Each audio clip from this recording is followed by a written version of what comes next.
स्वागत है दोस्तों आपका हमारे YouTube चैनल संस्कृत माला में। जैसा कि हम जानते हैं अभी अर्धवार्षिक परीक्षाएं चल रही है। यह विषय है संस्कृत और कक्षा छठी का यह प्रश्न है। तो देखते हैं इस प्रश्न का उत्तर हम बनाने का प्रयास करते हैं। सबसे पहला प्रश्न दिया गया है, मंजुषातः उचितम पदम चित्वा रिक्त स्थानानि पूरयत। तो हमें कोष्ठक से कुछ जो शब्द दिए गए हैं उसका चयन करके हमें इसका उत्तर लिखना है। तो विद्यालय स्मः, इसका उत्तर होगा विद्यालय वयम स्मः। अगला प्रश्न है अत्र अस्मि, तो यहाँ होगा अत्र अहम अस्मि। अगला प्रश्न है एकः वानरः वृक्षस्य तिष्ठति, तो इसका उत्तर होगा एकः वानरः वृक्षस्य उपरि तिष्ठति।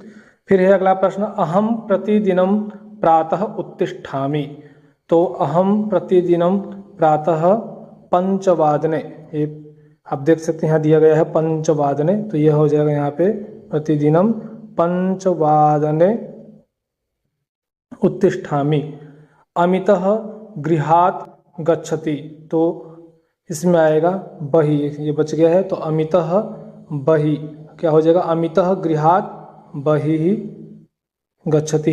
इस प्रकार आप पहला प्रश्न देख सकते हैं। आइए अब दूसरा प्रश्न हम देखते हैं। दूसरा प्रश्न है अधोलिखित वाक्येषु सत्यम असत्यम वा लिखत, तो इसमें सत्य और असत्य हमें बताना है। गायिका गायति, यह बिल्कुल सत्य है। अहम आरक्षकः अस्मि, यह भी सत्य है। शुष्कस्य वर्णः कृष्णः भवति, मित्रों यह असत्य है। सः गच्छतः, यह भी असत्य है। स्वरा विविधाः सन्ति, यह भी असत्य है। अब आइए अगला प्रश्न देखते हैं। अगला प्रश्न है सुमेलनम कुरुतः, हमको मिलान करना है, तो चलिए मिलान करते हैं। स्तंभ अ से स्तंभ ब का मिलान करना है। पहला दिया है नर्तकः, तो नर्तकः का हो जाएगा नर्तकः नृत्यति।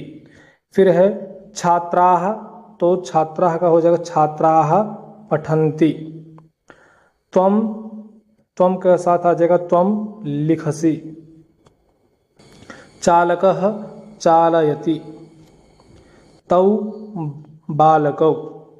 ठीक है मित्रों, इस प्रकार यह तीसरा प्रश्न हुआ। चलिए अब अगला प्रश्न देखते हैं।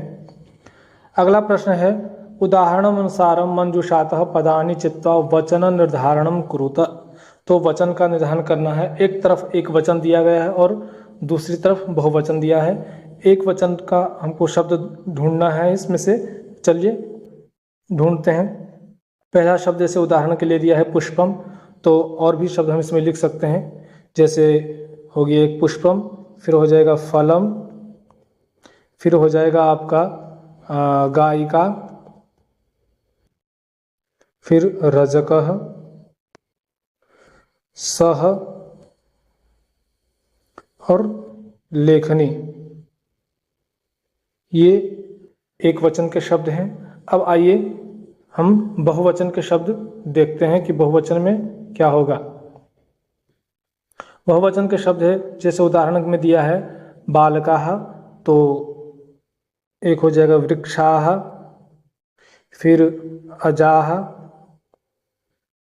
और फिर बालकाः तो हो ही गया शिक्षिकाः, और उसके बाद मापिकाः, और एक और हो जाएगा आपका फलानी, यह भी बहुवचन का शब्द है। ठीक है, चलिए अब अगला प्रश्न देखते हैं क्या है। अगला प्रश्न है उदाहरणानुगुणम समयम अक्षरे लिखन्तु, तो हमको अक्षर में समय लिखना है, संस्कृत में समय लिखना है। तो जैसे उदाहरण में दिया है, पहला इन्होंने दिया है 6 बजे का दिया है, तो षड्वादनम, तो यहाँ अब अगला प्रश्न हमें बनाना है 5:30 बजे। 5:30 बजे को बोलेंगे सार्ध पंचवादनम। ठीक है, फिर है 9:45, इसको हम संस्कृत में बोलेंगे पादोन दशवादनम। फिर अगला है 12 बजे, तो इसको बोलेंगे हम द्वादश वादनम। फिर है 6:45। इसको भी हम बोलेंगे पादोन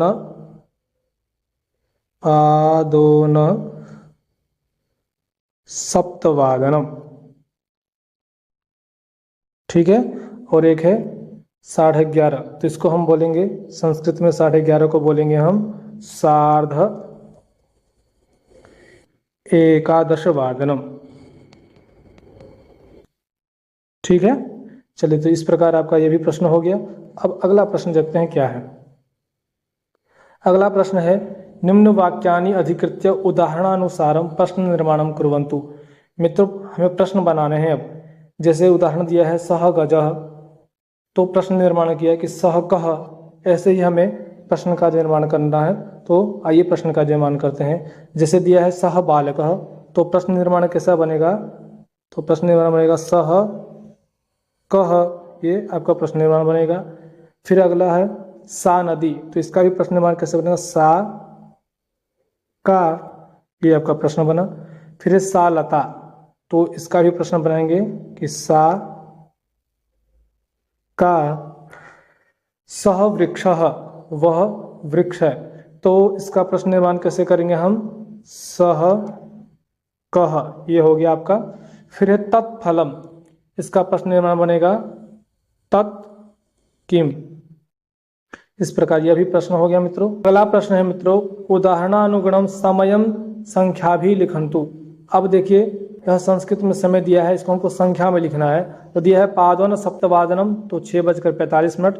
दशवादनम, इसका मतलब हो गया 10 तो 10 का मतलब हो गया मित्रों पूरा 10 बजे, पूरा 10 बज गया यहाँ पे। फिर सार्ध चतुर्वादनम का हो गया 4:30 बजे। फिर सार्ध दशवादन का मतलब हो गया 10:30 बजे। एकादश वादन का हो गया 11 बजे। और यह सपाद षड्वादनम का होगा 6:15 बजे या 6:15 जिसको बोलते हैं, इस प्रकार में। ठीक है। तो चलिए अगला प्रश्न देखते हैं। अगला है स्वदिनचर्याम पंच पंक्त्याम सरल वाक्य ही लिखंतु। मित्रों, अपने दिनचर्या के बारे में हमें 5 पंक्ति लिखना है सरल वाक्य में। ठीक है। तो ये रहे 5 पंक्ति, आप इसके अनुसार लिख सकते हैं। चलिए अब अगला प्रश्न देखते हैं। अगला प्रश्न है उदाहरणम दृष्ट्वा रिक्त स्थानानि पूरयत। यहाँ पे देखिए कि बालकः बालको बालकः, यह एक वचन, द्विवचन और बहुवचन का उदाहरण है। कहीं पर एक वचन दिया है तो कहीं पर द्विवचन, कहीं पर बहुवचन नहीं दिया है। तो इस प्रकार हमको पूरा वाक्य बनाना है, मतलब पूरा शब्द बनाना है हमको। तो आइए बनाते हैं। पहला प्रश्न है चषकः, तो चषक का एक वचन दिया है तो हमको द्विवचन बनाना है। तो क्या हो जाएगा? चषक का चषकौ। फिर है बहुवचन में क्या हो जाएगा? चषकाः। ऐसे ही ऐसे देखिए देवाः बहुवचन में दिया है तो हमको एक वचन और द्विवचन बनाना है। तो एक वचन में हो जाएगा देवः और द्विवचन में देवौ। ठीक ऐसे ही सैनिकः एक वचन में है तो द्विवचन में हो जाएगा सैनिकौ और बहुवचन में सैनिकाः। ठीक है। और एक बच गया आपका रजको, ये द्विवचन में दिया है तो हमको एक वचन और बहुवचन बनाना है। तो एक वचन का हो जाएगा रजकः, द्विवचन दिया ही है रजकौ, और बहुवचन में हो जाएगा रजकाः। ठीक है मित्रों। चलिए अब अगला प्रश्न देखते हैं। अच्छा, एक और है इसका, देखिए मालाकारः, तो मालाकारः एक वचन में है, द्विवचन में हो जाएगा आपका मालाकारौ और बहुवचन में हो जाएगा आपका मालाकाराः। ठीक है। चलिए ये भी हो गया। तो मित्र वीडियो अच्छा लगा हो तो ज़रूर बताइएगा। और अभी आप अगर 6th क्लास का संस्कृत पढ़ना चाहते हैं तो डिस्क्रिप्शन में लिंक दिया गया है, आप पूरा संस्कृत किताब पढ़ सकते हैं 6th क्लास का। धन्यवाद मित्रों।